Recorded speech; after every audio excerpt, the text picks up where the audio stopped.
there's different tech leaders. Some are terrific and some are trying their best. Some are terrible. They're also not that smart compared to you and I. They aren't. They just aren't. They're not special. They're just rich. Nice to meet you. We good?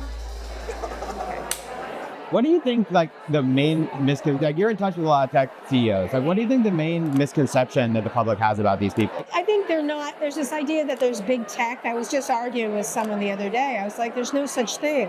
There's big technology companies, and they're different, and they're all different in ways.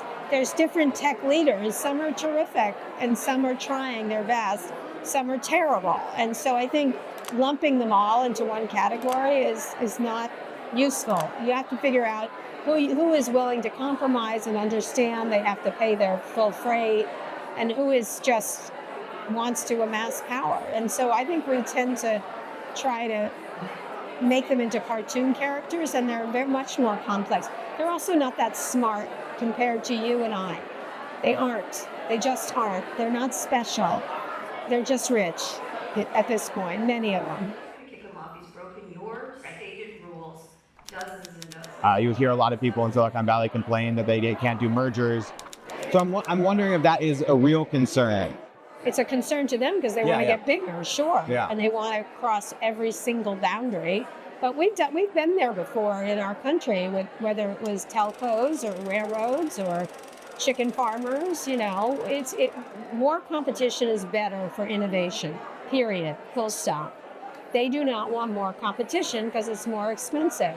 But they are never going to innovate if they're too big. It's just not happening. And they're worth more when you break them up. By the way, Google broken up is worth more than Google together. Do you think they're going to break Google up? Do you think that's going to be one of the remedies? Yeah, probably. At least move the average. You can't control both sides of a market and with a straight face. You can't do that. There's no ability to have a real transaction if you control both sides of the market. And it makes perfect sense to normal people. And we should get everything out of the way for all kinds of startups, not just tech startups, so that people can apply entrepreneurism throughout our society to solve problems. That's the only way we get out of problems, is through innovation from below. Or we could be China and do it from on the top down. That works too in many ways. But the reason the U.S. has been out in the forefront of all of this is because of innovation from the ground up. These companies are paying the cost of this, so why not start to use their free tools to create our own businesses? Since it used to be the government paid for the internet or the roads or whatever, and then people built businesses upon that. Let's build some businesses at their expense. So if you're an insurance company of some sort, how can you use generative AI for your business? If you're if you're a law firm, how do you do it? Why not figure out something for yourself that Won't that recreate some of the problems we've had with, like, third-party sellers on Amazon, where, like, there's a choke point, and if we're relying on... No, it's just, we don't know what this is yet. It's like saying, what's the internet in 1999? Would you have envisioned Uber? No, you don't know what you don't know. So let's let it happen. Let's let that innovation happen at the expense of big companies. I like more competition. I love competition. I think it's best, even among big companies. It's better for everybody. There was no innovation in search after Google won ever. Why? And Google didn't, and now it's being disrupted itself because it never innovated beyond its core product. Really. I mean, it is some silly... It gets worse. I mean, it gets way worse than it was 10 years ago. Yes, Google that's search. right. So there was never a reason to innovate if there's no competitors. The only reason you innovate is because someone's catching up to you. Years before the good uses of it were... So one of your mantras is, if it can't be digitized, it will be digitized. What isn't digitized now that will be digitized soon? It's just a process of getting more and more, and then turbocharging it through generative AI. I think everything has, information has moved almost entirely online.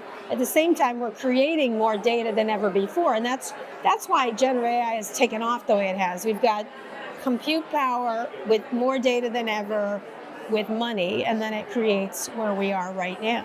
And so, there's nothing that can't be digitized. I mean, we'll be digitizing everything. I mean, I think we're going to be printing organs at some point. So, You do? yeah, why not? We're making meat right now in the lab. Why not? Sure. There's all kinds of healthcare stuff that's pretty amazing. It's going to be further. That's an area that hasn't been digitized that much. Yeah. So great area for digitization. What do you think of that kind of corner of the discourse that you hear often where people say, like, basically AI is vastly overrated, this is just statistics? You know? I was around for the beginning of the internet. Yeah. They said the same thing. Same thing? They're wrong. Yeah. This is another Cambrian explosion. So people at the internet, what are we going to use it for? I don't know. What are we going to use email for? Well, not mail. So yeah, that's something else. So Yeah, I mean, there's kind of a question of, like, is AI like crypto or is AI the internet, right? And it's sort of like... AI is the internet. Bigger, better, bigger, more. You know, I think news organizations also could use this opportunity to innovate their business models. And that might be some very hard decisions going forward. And at the same time, you're not going to keep going the way you're going. It's a road to nowhere. And so how can you use, instead of being scared of it or being overly a cheerleader, what's the use case for each of your businesses with AI? Like, we're using it to translate our podcasts into many languages. Now, I'm sure we don't have many, I don't know, Ethiopian listeners necessarily, but it's at no cost to us. So that kind of stuff. Do you think the discourse about, like, taking jobs is just fear-mongering? No, I think it's complicated. I think, you know what? We used to have individual 70% of people worked on farms. Now it's 2. Yeah. We have to figure out what the jobs are going forward, and maybe there's some jobs people shouldn't do. There's lots of jobs people shouldn't do. So we're not here to do make work for people. It's figuring out jobs that are creative and interesting and move somewhere forward. Things change. Welcome to the world.